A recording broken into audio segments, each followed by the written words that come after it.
नमस्कार दोस्तों, एवेंजर्स के 33rd इशू में आपका स्वागत है। तो अब तक एवेंजर्स में कैंग द कॉन्करर अपने आप से परेशान हो चुका था, इसलिए उसने अपनी एक नई पहचान बनाई जो थी माइड्रीन, और उसके जरिए वो ग्रेल को ढूंढने लगा ताकि वो इस यूनिवर्स को रिसेट कर सके और एक नया यूनिवर्स बना सके। लेकिन फिर एवेंजर्स उसे रोकने निकले और तब एवेंजर्स को पता चला कि ग्रेल असल में बैटल वर्ल्ड पे है, जहाँ पर जाने के बाद माइड्रीन ने उनसे एक ग्रेल छीन लिया। लेकिन तभी एवेंजर्स की मदद के लिए हाइपरियन, इम्पॉसिबल सिटी और ट्वाइलाइट कोर्ट आ जाते हैं, जिन्हें माइड्रीन ने मरने के लिए छोड़ दिया था, और वो हीरोज के साथ मिलकर माइड्रीन को रोकने आए हैं। तो अब आ गई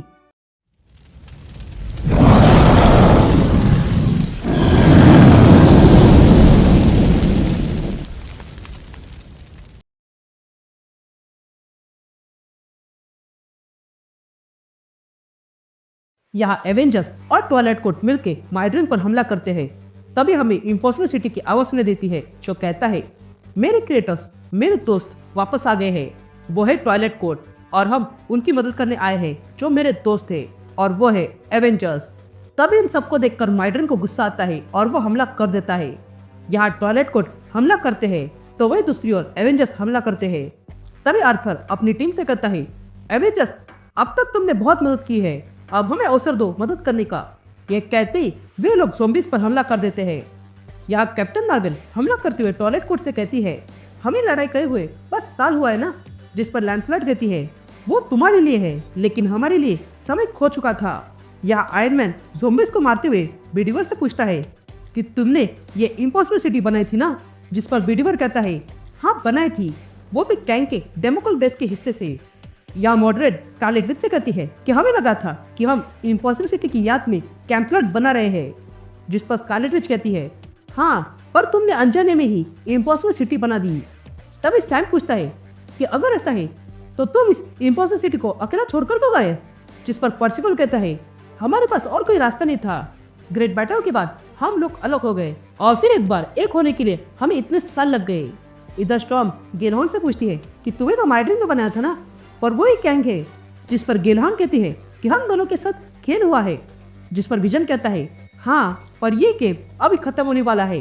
तभी ब्लैक पैंथर हमला करते हुए कहता है, अब एवेंजर्स और ट्वाइलाइट मिलके एक साथ आ गए हैं, तो किंग हम दोनों की प्रॉब्लम एक है। जिस पर आर्थर किंग कहता है, मैं किंग नहीं हूँ। तभी कैप्टन मार्वल ट्वाइलाइट कोर्ट से पूछती है, क्या तुम पेरीमीटर एस्टेब्लिश करके इन ज़ॉम्बीज को रोक सकते हो। जिस पर गेलहॉर्न कहती है, हम इसके लिए बने हैं। तभी आर्थर किंग कैप्टन मार्वल से कहता है, हमें रोक के रहेंगे, तब तक तुम आगे बढ़ो। ये सुनते ही आयरन मैन और कैप्टन मार्वल आगे बढ़ते हैं। तभी कैप्टन मार्वल कहती है, हम इस पर कुछ नया करेंगे। जिस पर आयरन मैन पूछता है, प्लान क्या है। जिस पर कैप्टन मार्वल कहती है, हम यहाँ तोड़कर आगे नहीं जा सकते हैं, इसलिए हमें लीड करना होगा। या हम माइड्रीन को देखते हैं जो फिर से कैंग बन जाता है और एवेंजर से कहता है, मेरे बनाए हुए लोग आज मेरे अगेंस्ट गए हैं, इससे तुम्हें कोई फायदा नहीं होगा एवेंजर्स। तुम मुझसे ये ग्रेल कभी नहीं ले सकते हो। ये सुनते हैं कैप्टन मार्वल कैंग से कहती है, तुम सही हो, अब तक तुम शक्तिशाली थे, तुम मुझसे अधिक शक्तिशाली हो और सबसे भी। जिस पर कैंग कहता है, अच्छा हुआ तुम्हें समय रहते ही बुद्धि आ गई, पर मैं इतना जानता हूँ कि एवेंजर्स को भी हार नहीं मानते हैं।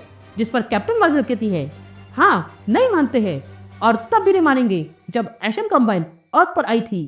वे लोग मॉन्स्टर थे जो दूसरी दुनिया से आए थे, सबके सब किलर्स थे। वे लोग अपने पीछे बस तबाही ही छोड़ के गए, पर उन सबको रोका गया था और तबाही खत्म हुई, और ये सब करने वाले हम थे, क्योंकि हम है एवेंजर्स और हम है हीरोज। यह सब सुनकर कैंग कहता है, अच्छी कहानी थी, दिन भर आया, तो अब हमला नहीं करोगे।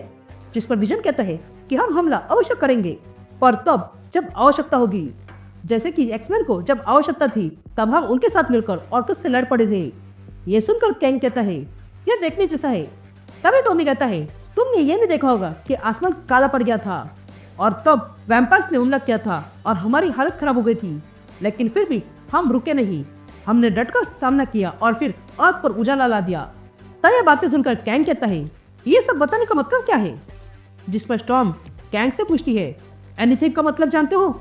जब एक आदमी ने जाना कि उसके आसपास सब झूठ है, तब उसके पास बस एक ही रास्ता था और वो मौत का रास्ता था, और उसने ऐसे ही हो इसलिए पूरा प्रयास किया, पर विजन ने हाइपरियन की पहेली सुलझा दी और उसे जीने का एक और रास्ता दे दिया और हीरो बनने का भी। ये कहते हम हाइपेरियन को देखते हैं जो सारे ज़ॉम्बीज को मारने में लगा था। ये सब सुनकर कैंग को गुस्सा आता है और वो कहता है बस बहुत हो गया, मैं इतने सालों से गलत था। क्या एवेंजर्स भगोड़े हैं? जिस पर ब्लैक पैंथर कहता है अगर हम भगोड़े होते तो मैं कभी अकेला एलियन वर्ल्ड पे नहीं जाता और ना ही वहाँ के लोगों को एक करता। मैं अब तक बहुत कुछ हुआ हूँ पर भगोड़ा नहीं हुआ हूँ। मैं किंग हूँ, वॉरियर हूँ और हीरो हूँ, लेकिन उससे पहले मैं एवेंजर हूँ। तब ये बातें सुनकर कैंग कहता है तुम्हारी बातों से याद आया, समय मेरे साथ है। ये सुनते ही वांडा कैंग से कहती है तुम्हें वाकई ऐसा लगता है? तुम हमेशा अकेले होते हो, तुम किसी के साथ खड़े नहीं रहते हो। तुम्हारा अकेलापन इतना बड़ा है कि तुम यूनिवर्स को डिस्ट्रॉय करने का सोचोगे जबकि तुम्हें उसे बढ़ाने के लिए सोचना होगा। हर बार जीत लड़ाई करके हासिल नहीं होती है। एवेंजर्स और एक्समैन के बीच जो घाव थे वो हीर हुए थे, ये भी एक प्रकार की जीत ही थी। ये बातें सुनकर कैंग कहता है अब भी समय मेरे साथ है। जिस पर सैम कहता है तुम समय छूटने की बात कर रहे हो ना, तो तुम डूम के बारे में कितना जानते हो?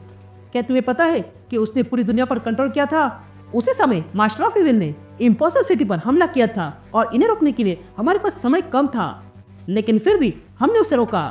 ये सारी बातें सुनकर कैंग कहता है तुम्हारी कहानी से मैं भला कैसे हारूंगा? क्या तुम मुझे समझ सकते हो? जिस पर कैप्टन मार्वल कहती है तुम्हारे पास क्रेन है और इस समय हम तुम पर हमला नहीं कर सकते हैं क्योंकि तुम्हारी डिफेंसेस अनब्रेकेबल है। तुम इतनी पावर से हमें खत्म कर सकते हो, लेकिन तुमने ऐसा नहीं किया, जिसका मतलब है कि तुम ये नहीं कर सकते हो। जिस पर कैंग कहता है मैं बहुत कुछ कर सकता हूँ और तुम मुझे कहानी सुनाकर रोक नहीं सकती हो। जिस पर टोनी कहता है हमारे पास इतनी कहानियां हैं कि हम तुम्हें वो सब कुछ सुना सकते हैं। हमने तुम्हें न जाने कितनी बार हराया है। तब ब्लैक पैंथर कहता है तुम जानते हो क्या हम लोग तुमसे जुड़े हैं। जिस पर स्कारलेट विच कहती है इसलिए तुमने हमें माइडन के नाम से गुमराह किया। जिस पर कैंग कहता है मुझे हीरोज चाहिए थे और मेरे लोग इसके लिए काफी नहीं थे। ये बातें सुनकर विजन कैंग से कहता है तुम हमें हीरोज कह रहे हो? ये सुनते स्टॉर्म कैंग से पूछती है क्या तुम सच में हीरो हो कैंग? जिस पर कैंग कहता है हाँ मैं हीरो हूँ क्योंकि मैं बेस्ट बनने के लिए हमला करता हूँ। जिस पर सैम कैंग से कहता है तुम हीरो बस तुम्हारी आंखों में हो, बाकी सब के लिए तो बस तुम विलन हो। ये बातें सुनकर कैंग कहता है बस बहुत हो गया। जिस पर टोनी कहता है इस ग्रेन को रिचर्ड्स ने बनाया था, वो भी सबकॉन्शियसली, तो तुम्हारे अनुसार वो किस प्रकार का हीरो है? तभी कैप्टन मार्वल अपना हाथ ऊपर करती है और कहती है हम यहाँ तुम्हें कन्विंस करने नहीं आए हैं कैंग, बल्कि जो ग्रेन तुम्हारे पास है उसे हम कन्विंस करने आए हैं।